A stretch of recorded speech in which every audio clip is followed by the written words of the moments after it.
11. Let's begin. Yeah. Okay, great. So I'll start with waves. I'll finish waves and light, and then I'll give Okay. you a brief break, and then I'll continue with sound. Okay, Okay. fine. What topics do you like normally in physics? In physics, I like mechanical motions, You like mechanics? Okay, Yes. fine. That's good to hear.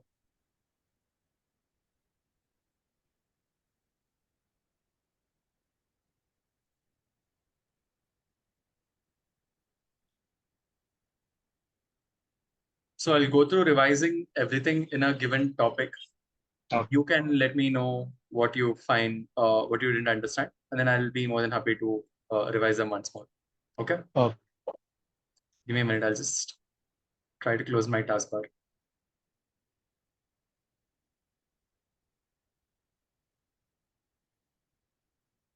Okay. Fine. Let's begin. So let's start with the classification or the categorization of waves. Okay? Okay. So waves are standardized or basically of two types. The main categorization of waves is as, do you remember? Mechanical and And mechanical. mechanical is one categorization. The other one Okay. is electromagnetic. Yeah. You can have a textbook. You can do a quick Google search to help me bridge gaps whenever I ask questions. That's perfectly fine. Okay. Okay. So electromagnetic.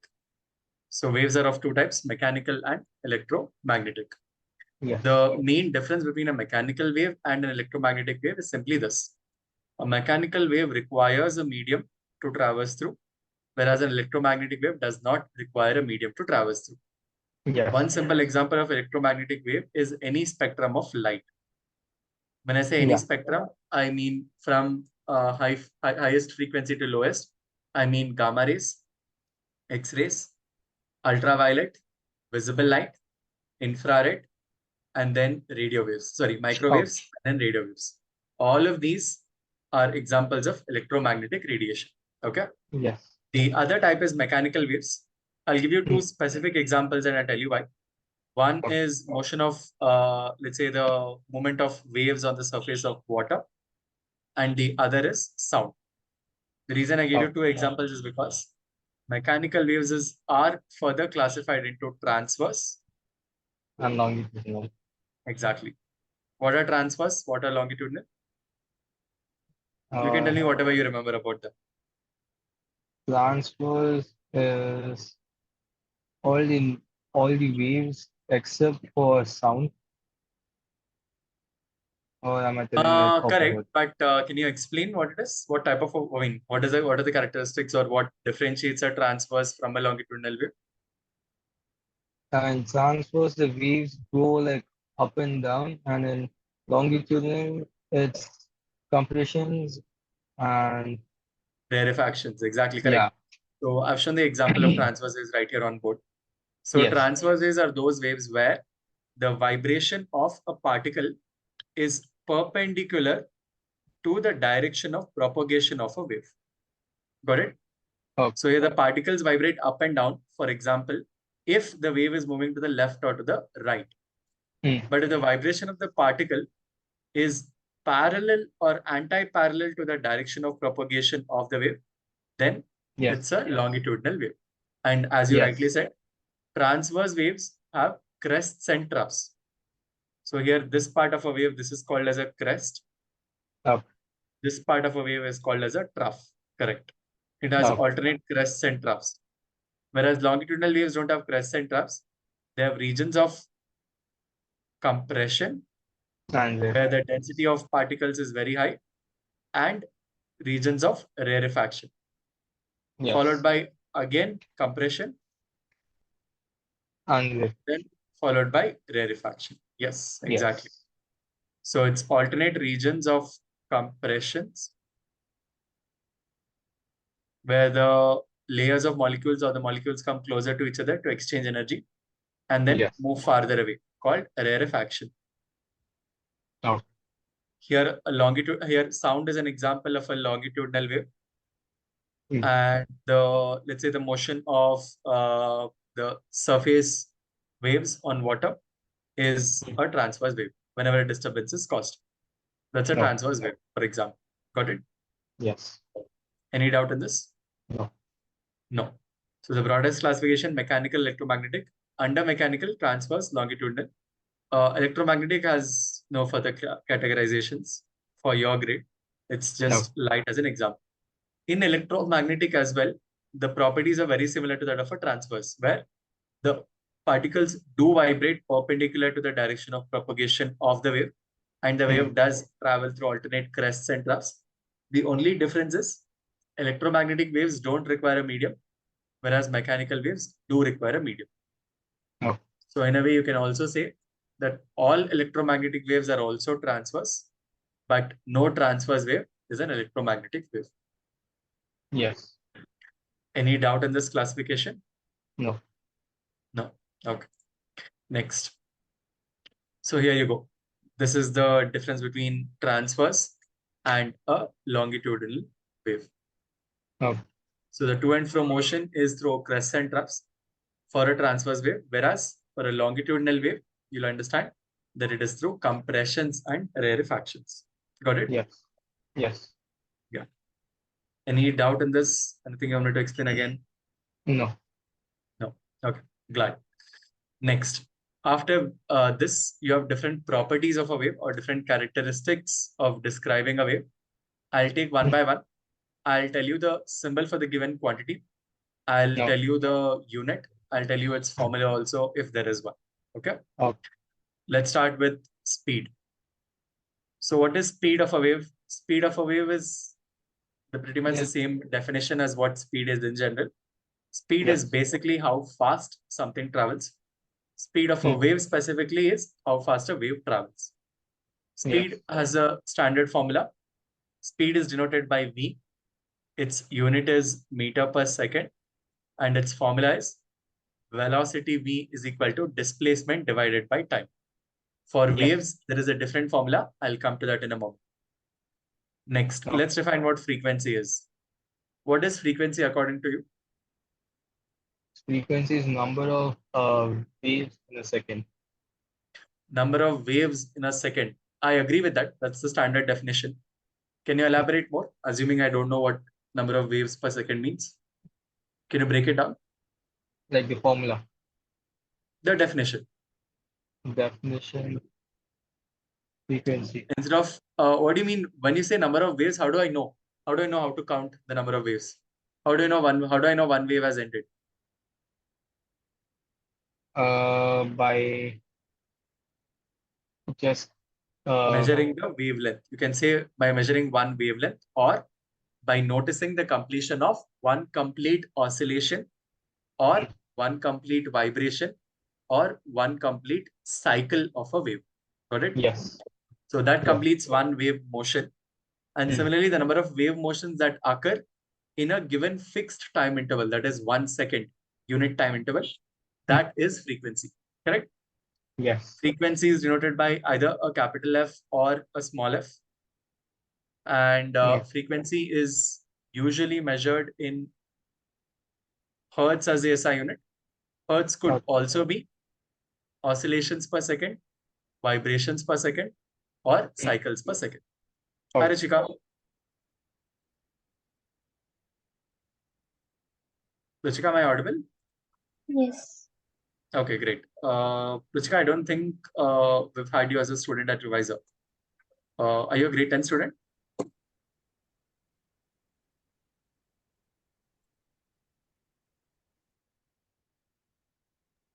Sir, Rishika, I'm in grade 9. you're in grade 9. Okay, that's wonderful to hear. Are you a grade 9 student right now, or are you in grade 9 going to grade 10? I am in grade 9. Okay, fine, great. So I'm sure you've noticed in the banner as well, but I'll just repeat once more. So I'll be covering the concept of waves, light, and sound in today's class. So I'll be going through topics as a revision, or I'll be doing the revision of all these concepts. Any point of time you did not understand a concept or you want me to elaborate more on something, please let me know. Okay.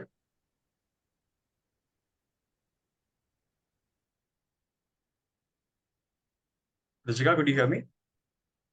Yes. Yeah. Okay, fine. Great. So I'm right now describing the different characteristics of a wave. I just spoke about speed. Speed is nothing but velocity without direction, but we'll ignore direction for a moment. So speed has a standard formula, displacement per unit time. Next concept I'm discussing is frequency of a wave. Frequency is nothing but the number of complete cycles or oscillations or vibrations of a wave happening in a given unit time. That is 1 second. Whenever I say unit, unit always refers to the value 1.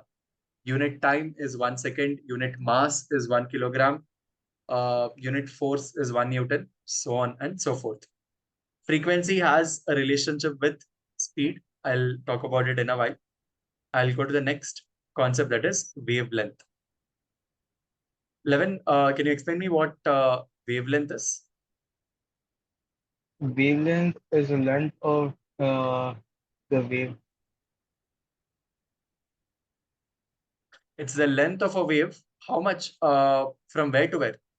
There should be a defined limit, no? From where to where?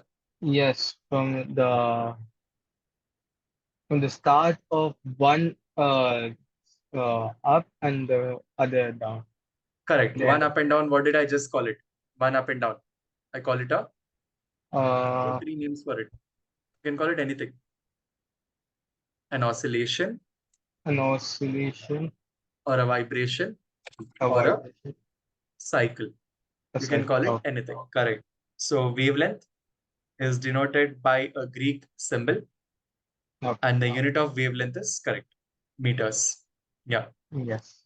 So let's talk about the definition of speed after I discuss another concept, that is time period.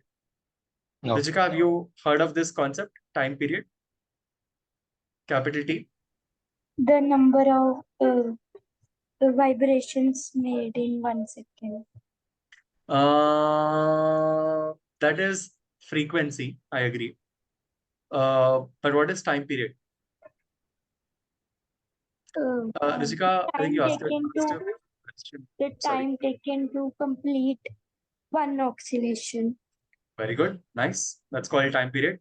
No, this is not a grade 10 class per se.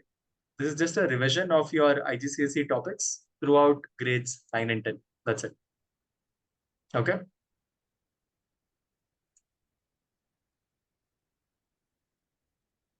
Ruchika, did that answer your question?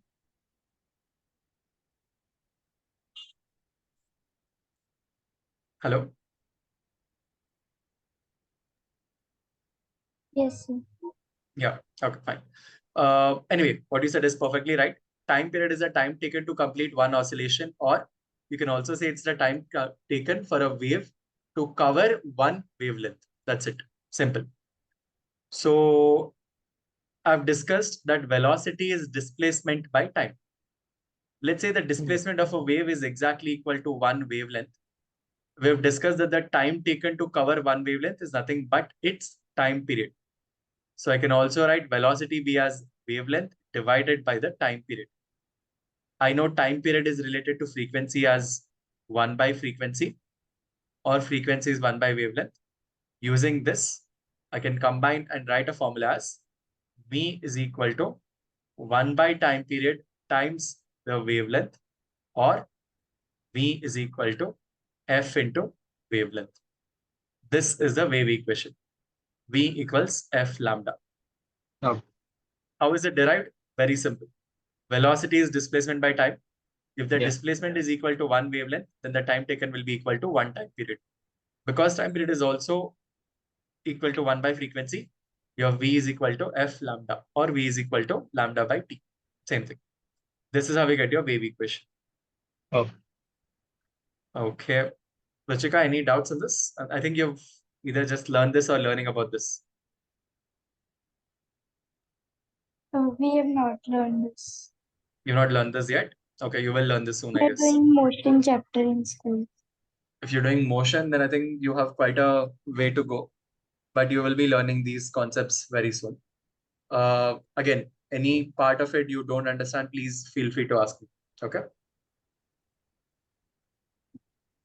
Any doubt in these four concepts we have done? We have done No. speed, Yes. we have done frequency, we have done wavelength, we have done time period. The last part is amplitude. Ruchika, how do you usually define a wave? You define it as a particle motion like this, correct? Yes. Yeah. So here, do you notice that I can draw waves in different shapes? I'll draw a shape, I'll draw another wave in a different color to show you. Look at this wave. What is the difference between the two waves? The one I've drawn in blue and the one I've drawn in red? They have different shapes. They are different shapes. More specifically, can I say they have different displacements from the mean position here? Yes. Amplitude is different. Exactly, amplitude. That's exactly what amplitude is. Amplitude is the maximum deviation or the maximum displacement of a point from the mean position along wave motion. So by logic, the wave in blue has a lesser amplitude than the wave in red. You can notice here, because the wave in red has a higher displacement from the mean position while maintaining the same time period. So amplitude is just maximum displacement from mean position for a particle which is in wave motion.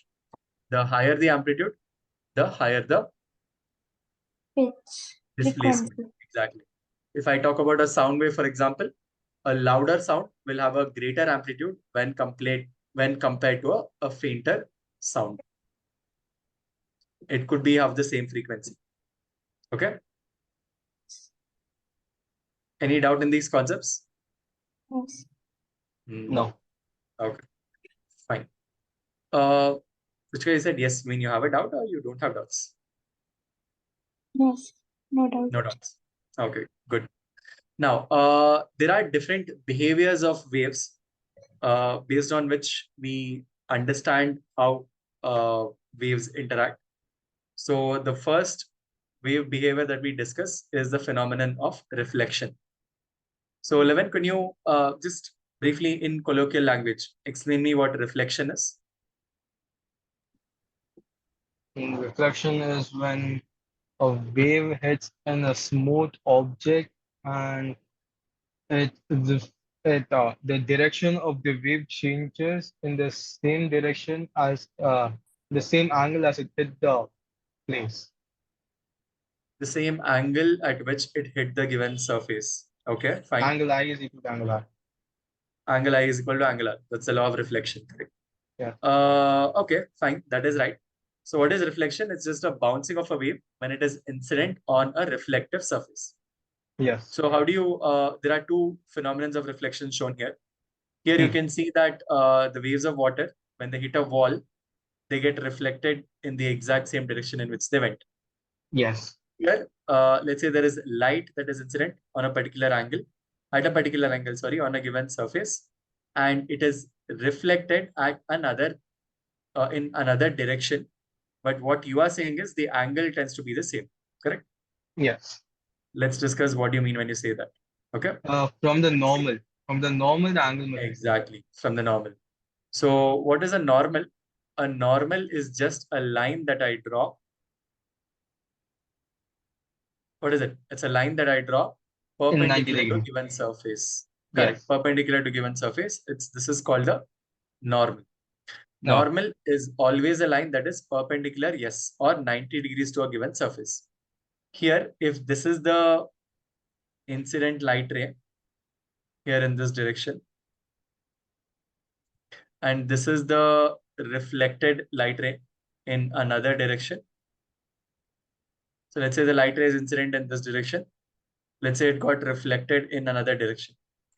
What you are trying to say is the angle between the incident ray and the normal is the same as the angle between the reflected ray and the normal. Yes. So if I denote this angle as I, this angle as R, I is the angle made between this, the incident ray, and the normal, whereas this R is the angle made between the reflected ray and the normal. Yes. Ruchika, the law of reflection states that the angle of incidence will always be equal to the angle of reflection. Got it? Yes. Okay, fine. Any doubt with what reflection is as a phenomenon? How do you understand it?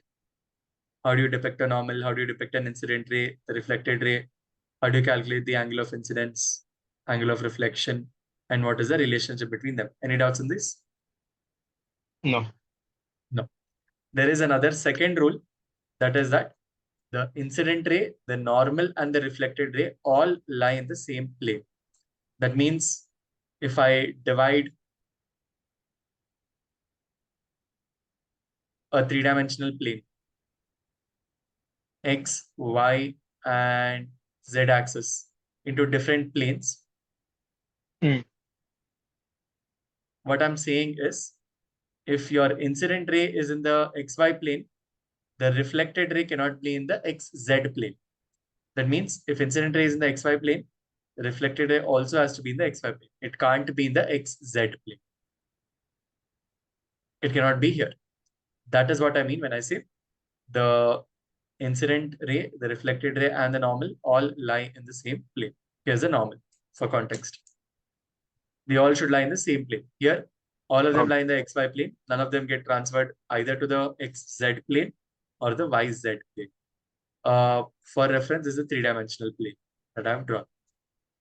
Oh. Ruchika, any doubt in what reflection is as a phenomenon? I could not hear you. Did you say yes or did you say no? No. No. Okay, fine. Next, I'll talk about refraction, and then I'll talk about diffraction. Okay. So let me talk about refraction first. What is refraction, Ruchika? You're looking at refraction as a phenomenon, as an example given. How do you think it's Bouncing different from back of reflection? light. I'm sorry. Bouncing back of light and change in the that Direction. direction. Yes. Changing the direction, I sort of agree, but bouncing back is basically a reflection, isn't it? This is a reflection here. Reflection is when it changes the angle completely, going away. Correct? What is refraction? How does that seem different from reflection? Look at this. Light is not completely changing in angle. This, for example, would be reflection, but it's not completely changing the angle.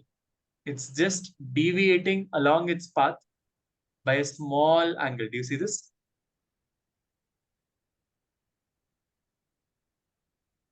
This phenomenon is called as refraction. So refraction is not bouncing of a light. It is in fact bending of a light as it passes through a translucent medium. Change So in refraction speed. is exactly, yes, perfect, yes. That also results in a change in speed, yes. Reflection does not result in a change in speed. The characteristics of a wave remain exactly the same, like its speed, amplitude, frequency, direction.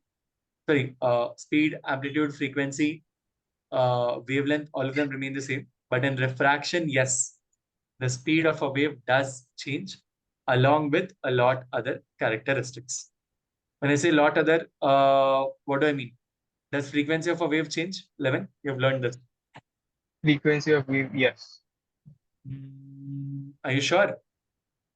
The formula is V is equal to F lambda. You're telling that speed changes. I agree with that. Yes. Wavelength also changes. But frequency, isn't that a property of the source? Okay. I thought the frequency changes and wavelength remains the same. Frequency changes and wavelength remains the same. You have to tell me. You have to tell me which one it is. Does frequency change and wavelength remain same, or does frequency remain the same and Frequency wavelength changes. Frequency changes because of the speed changes. Okay, frequency changes, but wavelength remains the same. That's what you're saying. Yes. Okay, fine. Fine. So whenever a wave undergoes refraction instead of reflection, the speed changes, the frequency changes. The wavelength, however, remains the same. Okay. Refraction can basically be categorized into two different types based on whether the light is going from rarer to denser or denser to rarer medium. I'll show you guys both, along with how the bending of the light ray is. Yes. Yeah. So the first example I've taken is an example of a light ray traveling from a rarer to a denser medium. The Okay. second example is denser to rarer medium. Levin, you can help me with the first part. Let's assume that light goes from a rarer to a denser medium. I'll explain what Okay. rarer and denser mean once more. Rarer means a medium which has a very low density. Denser Yes. means which has a comparatively higher density. So when Yes. light goes from rarer to denser, what do you think it happens? What do you think happens? There are two things that can happen. Correct. It The can light bend goes towards the normal or away. away from the normal. Rarer to denser. Denser means the medium is getting more Oh, dense. then it gets near the normal. Correct. That means light will find more difficult to traverse through the medium. Correct. Yes. Which is why it will bend towards the normal. Yes. Whereas when it is going from denser to rarer, it will find it more easier to travel through the medium, which means it will bend away from the normal. Can you see? Yes. So here you don't measure angles of incidence and reflection. You measure angles of incidence and refraction. This is No. again, this is the normal, by the way. Yes. This is the normal. So the angle measured between the incident ray and the normal is the angle of incidence. The angle measured between the refracted ray and the normal is the angle of refraction. Here, as you Yes. can notice, rarer to denser, angle of incidence will always be greater than angle of refraction. Please Yes. notice.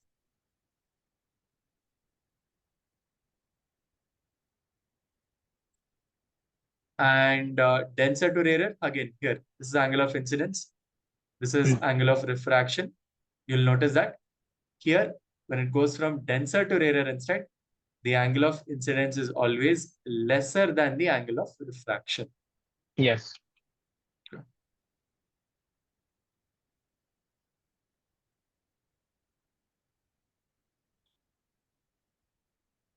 Any doubt in this? No. No.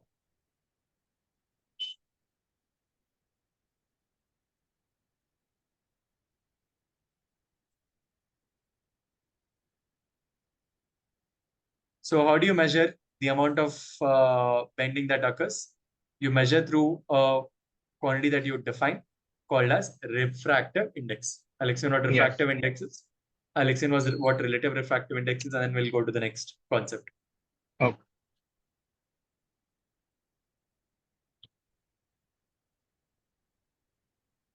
So what is refractive index? It's a particular number given to each medium for medium for the What is the unit of diffraction. this quantity refractive index?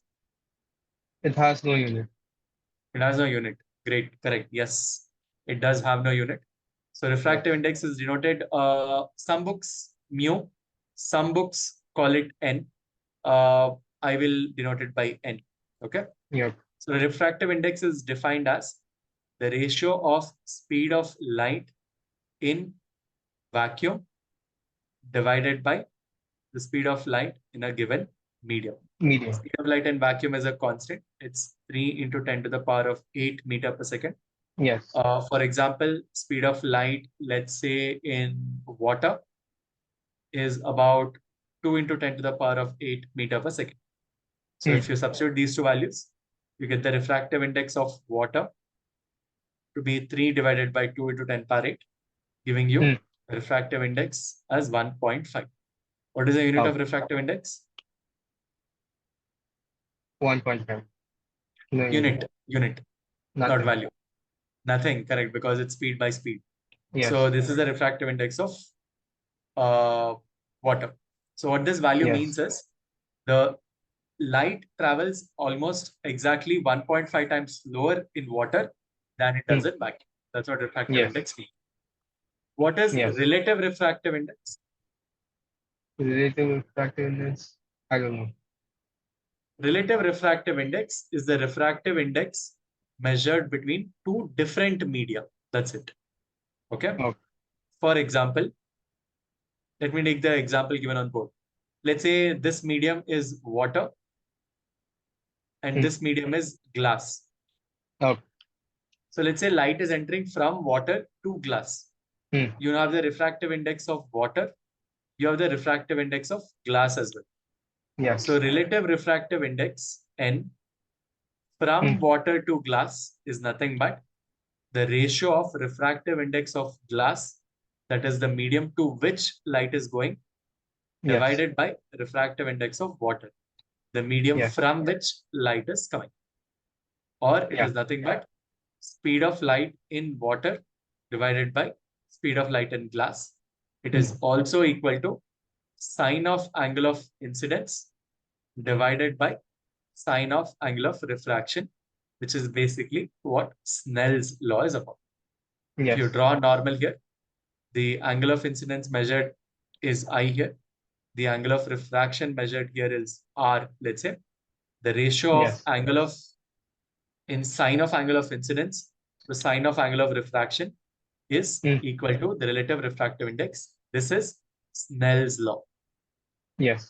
Well, Snell's law, please remember, must always be equated to the relative refractive index and not the absolute refractive index. Okay. Students sometimes confuse relative and absolute because when you're comparing with vacuum, the relative refractive index is nothing but the absolute refractive index. Because for vacuum, the refractive index N seems to be 1. But for any other medium, glass, air, diamond, any of these, this is the formula you're supposed to use for relative refractive index. This is absolute refractive index. But one thing in my school, we did both are the same. It's just refractive index. Both are the same. To be honest, there is nothing called absolute refractive index. Absolute refractive index is nothing but the refractive index when compared to vacuum. That's it. Okay. Got it? Yes. And here, for this example, this is the refractive index of glass when compared to water. That's all it is. Got it? Okay. Yeah. So it's just that when you compare it to vacuum, you just call it refractive index. When you compare it to any other medium other than vacuum or air, even for that matter, because vacuum and air are assumed to be almost the same. Yes. When you compare it to any other medium other than vacuum or air, you call it by this formula, relative refractive index. That's all. Both of them are technically the same. Okay. Think of it this way. If light were going from air to glass, then I would do N air to N glass is equal to refractive index of glass by refractive index of air. But I know refractive index of air is 1. Yes. Which means it's nothing but refractive index of glass. Yes. When you compare the relative refractive index to that of vacuum or air, you get the absolute refractive index. If you compare it to any other medium other than air or vacuum, then you specifically call it a relative refractive index. And this is what is equated to sin I by sin R, or the Snell's law. Got it? Yes. When it goes from medium 1 to medium 2, remember, you should always write refractive index of medium 2 divided by refractive index of medium 1. This is a general denotation. Okay. Any doubt on this? No. No.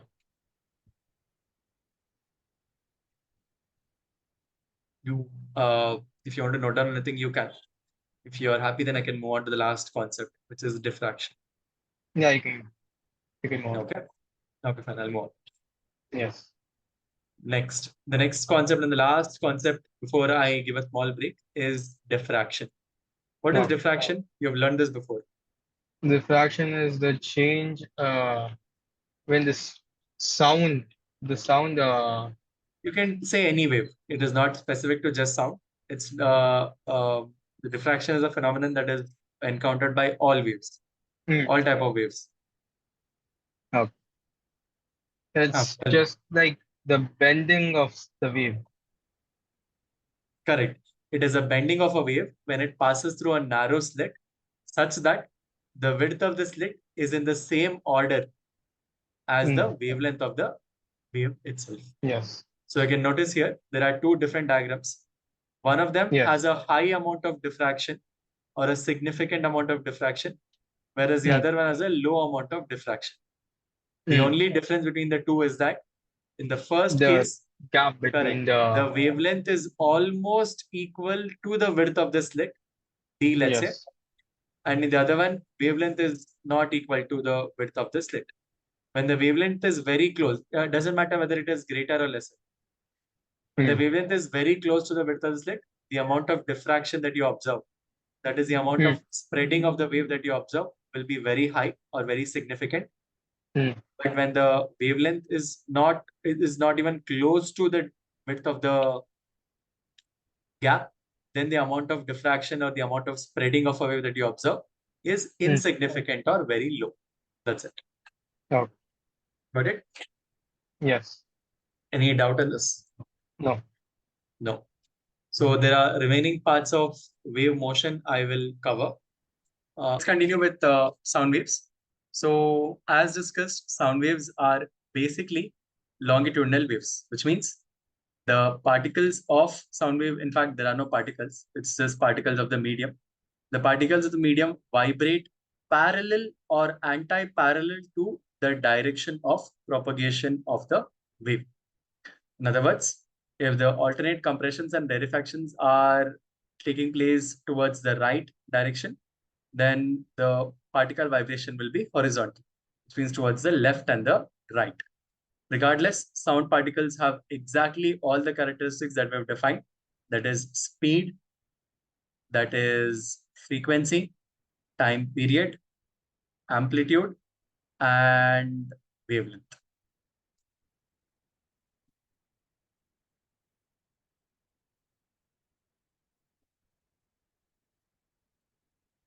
Again, moving on to the speed of sounds and even echo. An echo is basically a sound that is reflected from a surface. So we know that the speed of sound is a constant value of 330 meter per second in vacuum or in air. But speed of sound will also depend on certain characteristics such as temperature. Please remember that sound waves will travel faster through hot air than through cold air. And speed of sound does not depend on the pressure. The speed of sound is different through different materials. In fact, here I can say that the speed is directly proportional to the density of the given medium. This is because speed is fastest through solids, comparatively faster through liquids, and very slow when compared to the other two in the example of, or in case of a gas. Next. So measuring the speed of sound is the exact same formula as the standard formula for speed that we've come to know. That is, speed of sound is equivalent to the distance traveled by sound divided by the time that is taken. Moving on. So exactly like how light can undergo refraction, sound can also undergo refraction. We've discussed that sound travels faster through warmer air. So notice the diffraction here, or so notice the refraction here, I'm sorry. So whenever, let's say that there is a train coming out of a tunnel, which is producing or acting as a source of sound. As the sound waves are given out in all directions, you'll notice that sound waves travel much slower through cooler air, which is much denser and settles at the lower part of the atmosphere, and warmer air, which is less dense, has sound waves passing faster through them, thereby causing refraction as seen. Please remember, colder air, less dense, slower speed of sound waves. Warmer air, colder air is more dense, slower speed. Warmer air is less dense and more speed. Let's understand what echoes are next. Echoes are basically the reflection of a sound wave after being incident on a reflective surface, such as a wall, for example. So when taking into account the speed of sound for an echo specifically, please remember the speed of sound in case of an echo is calculated as 2 times the distance to the wall divided by the echo time. Next, you have characteristics of sound waves. we'll talk about two important characteristics, that is pitch and loudness, which we haven't spoken about before. Pitch of a sound wave is always directly proportional to its frequency. As simple as that. Please remember this. Higher the pitch, higher the frequency of the sound wave. Lower the pitch, lower the frequency of the sound wave. The audible frequency range for a human ear is technically set at 20 hertz to 20 kilohertz. There are other animals such as dogs which have a higher frequency range, but for humans it stays 20 hertz to 20 kilohertz, although the actual range is subjective, person to person. Next, similar to how pitch is directly proportional to the frequency, the loudness of sound is directly proportional to the amplitude. A louder sound will have a greater amplitude when compared to a fainter sound. Although, also, please remember, although this is slightly out of the context of your syllabus for grade 10, the amplitude or the intensity of a wave, which is defined as the power per unit area of a wave, the intensity is directly proportional to square of amplitude.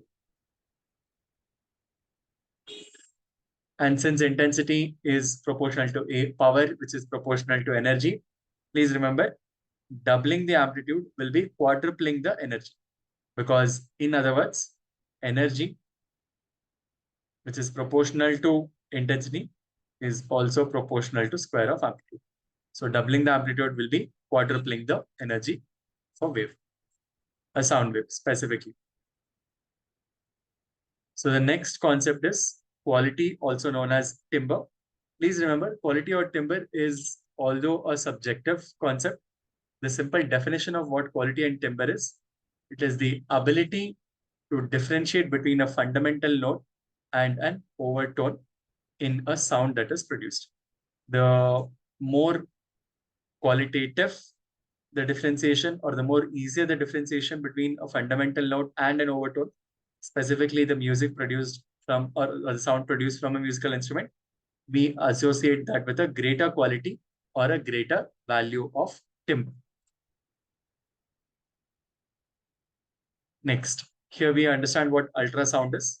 Ultrasound, as the name suggests, is frequency of sound or sounds of frequency which are greater than 20,000 hertz. Basically, which are sounds which are greater or higher than the audible human range. So here are the different uses of ultrasound being inspected.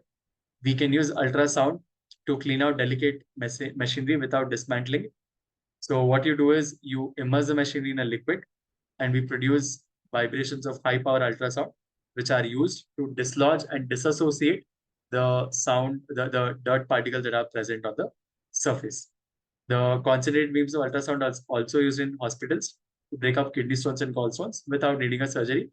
This is the very same concept. Here, the ultrasound vibrations are passed through a biological specimen, such as the human, for example. Echo sounding is also sonar, basically, is an example of echo sounding, which is one of the practical applications of ultrasound. Next, here we continue with light rays and waves.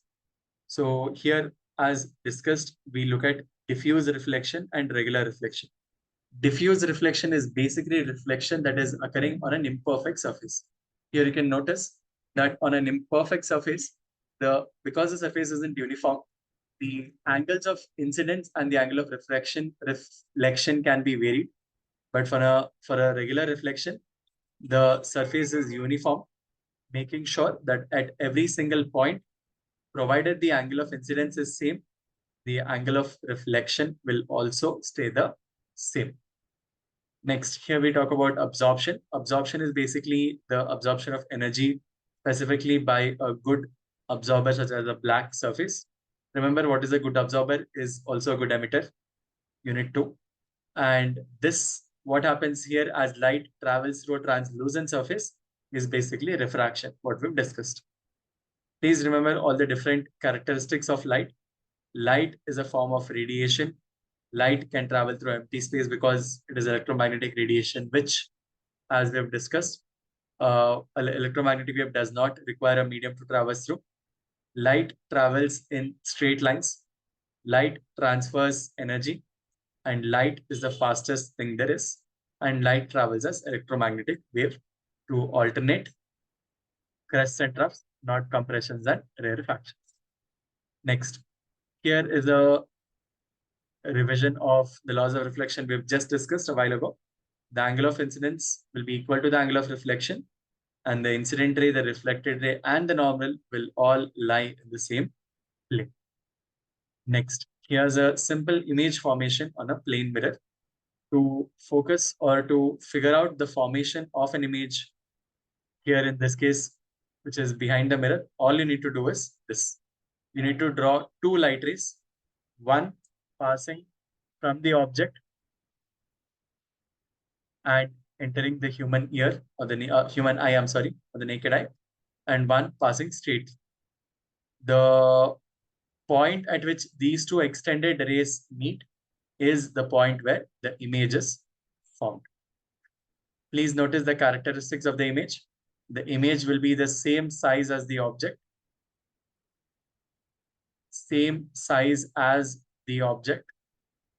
and it will be as far away from the mirror as the object, or equidistant from the mirror, which is another way of saying that it is as far away from the mirror as the object is. For example, if you assume the distance of the object from the mirror as u and the distance of the image from the plane mirror as v, basically u will be equal to v, same size as object and equidistant from the mirror as the object. These are the properties of a plane image, or the image formed on a plane mirror. Again, we understand different types of images that are formed. One is a real image, one is a virtual image. Please remember, there is a very simple way to differentiate between a real and a virtual image. Real images are always inverted, whereas virtual images are always erect. Real images can be captured on a screen by placing the screen between the rays and by placing a screen where the image is actually formed. And virtual images cannot be captured on a screen. I'll give you a very simple example. The image that you see of yourself in a plane mirror is a virtual image. Two reasons why it is a virtual image. One, because it is erect, not inverted. Two, if you place a screen behind the mirror, you will not be able to capture your image, which is why it is a virtual image, not a real image. Now, here you have rules for image size and position. Please remember, there's a very simple way you can figure this out. The image will be the same size as the object, and it will be as far away or as far behind as the mirror as the object in front. Again, as discussed in the previous part. Reflection in plane mirrors is very simple. Draw two light rays. Wherever they coincide is where the images form. When it comes to refraction, however, please remember, refraction can occur in two ways. Here, as an example, as we discussed, light ray is going from rarer to denser, and you can notice how it is bending towards the normal. And if it goes from denser to rarer, it will bend away from the normal. One of the simple practical implications of refraction is the real and the apparent depth. You might have seen this as in your real life. If you've ever noticed an object that is inside a swimming pool, or even a person standing inside a pool, you'll notice a very distinct image, interaction, You'll notice that the object, which is at the bottom of the pool, let's say, appears slightly elevated than its apparent position. Or if you're looking at a person standing inside a swimming pool from the outside perspective, you'll notice that they appear a little shorter than their actual height. The reason for this is refraction of the light waves that are coming out of the object and entering the naked human eye. The bending of this light ray makes it appear such that the object which is at the bottom of the pool will appear slightly at an elevated height. So this is the concept of real and apparent depth, which is also called as lateral shift. Next, we have discussed what refractive index is. Refractive index is basically the ratio of speed of light in vacuum to the speed of light in a given medium. This is also the relative refractive index. It's just that when again, I'll explain it once more. When light goes from vacuum to medium, then we just call it refractive index. If it goes from medium 1 to medium 2, we call it relative refractive index. Regardless, the formula is refractive index from medium 1 to medium 2 is the refractive index of medium 2 divided by the refractive index of medium 1, which is nothing but speed in medium 1 divided by speed in medium 2, which is, as per Snell's law, sine of angle of incidence at medium 1 2 divided by the sine of angle of refraction at medium 2. Please remember this formula. Next, refraction by a prism. This is also called a particular characteristic event called as dispersion. Please remember, dispersion of light is a phenomenon where when white light is allowed to be incident on a prism at a particular angle, the white light, remember, is made up of 7 colors with Gauss, 7 basic colors. Because the different colors have different speed and different wavelength and frequencies, they will refract at different angles. Because they refract at different angles, they will all have different angles of deviation, or they'll be deviated at different angles. The red color will always have the lowest amount of deviation. The violet color will have the highest amount of deviation. This is because red has the highest or the longest wavelength and violet has the shortest wavelength. Or red has the lowest frequency, violet has the highest frequency. You can understand it that way as well. Remember, speed waves do change. Next, the next concept is called total internal reflection. I'll explain total internal reflection through a very simple way. Let's assume that light is going from a denser to a rarer. When light is going from denser to rarer, there can only be one thing that happens. It will always bend away from the norm. Here, if you measure angle of incidence I and angle of refraction R, you'll notice that angle of refraction R is always greater than the angle of incidence. For different angles of incidence, however, you'll notice that the angle of refraction will be more and more and more. For example, here, if I increase the angle of incidence for this green ray, the angle of refraction will increase further. For a particular angle of incidence called the critical angle, the angle of refraction will be exactly 90 degrees, or the refracted ray will be grazing the surface. Please notice, grazing the surface. So for this angle of incidence, which is called as the critical angle C, the angle of refraction R will just be 90 degrees.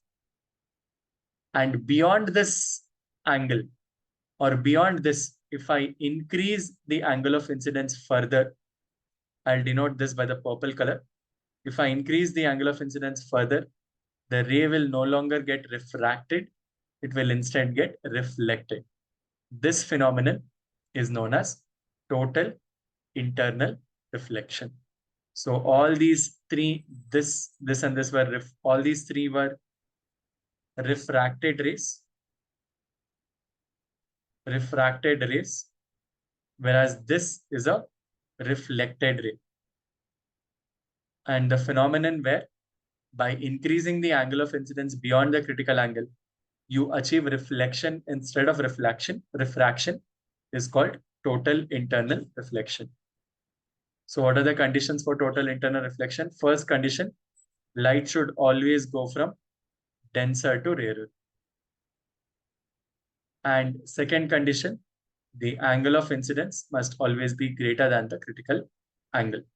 So how do you find the relationship between the critical angle and the refractive index n of the given medium? Very simple. I've told you that refractive index n2 by n1 or N21, which is N2 by N1, is equal to sine of angle of incidence by sine of angle of refraction. If I take the red ray ka scenario, I'll assume that N1 is refractive index of air, which is 1. N2 is the refractive index of water, which I'll keep as N. And if I assume the angle of incidence to be equal to the critical angle of refraction R to be 90 degrees as stated, then you get the relationship between the refractive index N and the critical angle as, simply put, N equals 1 by sine of C, making all these substitutions that I just spoke about. Or C is equal to sine inverse of 1 by. You can understand this formula in both the ways. If you are given the critical angle and asked to find the refractive index, use the first formula. If you are given the refractive index and asked to find the critical angle consequently, please use the second formula. No matter what, you can use this set of formulas to find another. This is how critical angle and total internal reflection look as concepts. Please feel free to pause for a minute and reflect over this. This is total internal reflection. Next, again, here's an example of refractive index being calculated, or the critical angle, being calculated, given the refractive index of glass. Lenses are of two types. Convex lens, which is called a converging lens, which is just when light rays passing through the lens converge at a common point called the principal focus, which is on the principal axis. And concave lens, where the rays which are parallel to the principal axis appear to actually diverge or appear to converge at a point called the principal focus. And how do you understand the image formation? Please just look at these two paragraphs or these two charts. Image formation for your concave lenses, when the object is at any point between infinity and principal focus f1, the nature of the image is virtual, erect, diminished. And if the object is beyond infinity, then the image location is at f1 and it is still virtual, erect, and diminished. For a convex lens, however, slightly complex. But remember one common, very, very, very simple rule. The rule is, as the object comes closer, the image will go farther. Look at what I mean. If the object is at infinity, image is at principal focus f2 on the other side of the lens. And the nature is real, inverted, diminished. If the object comes a little closer, that is, if it is beyond 2f1, the image will go slightly farther. It will go between f2 and 2f2, still diminished. Between 2f1 and f1, the image starts to get enlarged, but still goes farther away beyond 2f2. Image is at f1, object is at f1, image will be at its farthest point, that is at infinity. But image is between f and o, this is where it reverses. Instead of being real and inverted in every other case, it will start to be virtual and direct and enlarged. This is the magnification ka application. The magnification of a lens application occurs at this particular point here.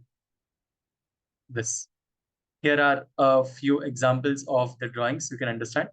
Again, notice object beyond 2f1, image between f2 and 2f2. Object between f1, 2f1 and f1, image beyond 2f2, and it appears to be enlarged. Basically, object is farther, image is closer. As object comes to starts to come closer, image gets farther, and it starts to get enlarged. That's it. So what are the three standard rays you need to learn to draw? Just draw an image. One standard ray is the one that passes directly from the object to the optic center. This does not go through any refraction. One which passes parallel to the principal axis and then passes through the principal focus in case of a convex lens, or diverges and appears to pass through the principal axis in case of a concave lens. In fact, let me draw it and show you what I mean. So if this were a concave lens, it would diverge and appear to converge through the principal focus. And the other, if it passes through the principal focus, then it will eventually pass parallel to the principal axis. These three standard rays are important in your image depiction. Please notice this, all the diagrams that you've seen before and after. This is the formula for magnification. Magnification is the height of the image by height of the object.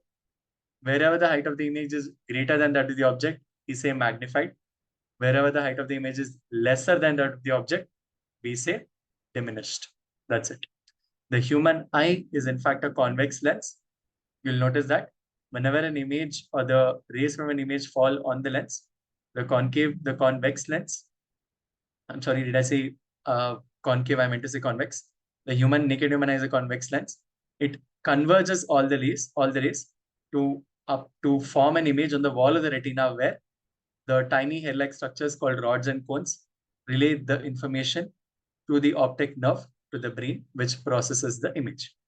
There are two distinct, I would say, uh, uh, disconfigurations or dysmorphications of the naked human eye. One is short sight or myopia, and then long sight or hypermetropia. Short sight is when the image, instead of being formed on the wall of the retina, is formed in front. You correct it by using you want to diverge the rays a little more, so you diverge them a little more by using a concave lens. And simple. And long sight is where the image is formed behind the wall of the retina, which means the images are not converging as fast. You overcome that by making sure the image is formed on the wall of the retina by using a convex lens to make sure that they converge even more faster. That's it. So this covers, or this completes the chapter of waves, light, and sound. Hopefully you guys have uh, uh, uh, been able to revise the concept with me and make sure that you are thorough with and have cleared all your doubts. Next class, I'm going to start with the concept of charges, current, electricity, and the concept of electromagnetism, which will then lead on to atomic physics. And then the last chapter, that is cosmology or astrophysics. So please make sure you like and subscribe to our channel to make sure you receive further notifications of the remaining crash courses we do for units 4, 5, and 6. Thank you for your time.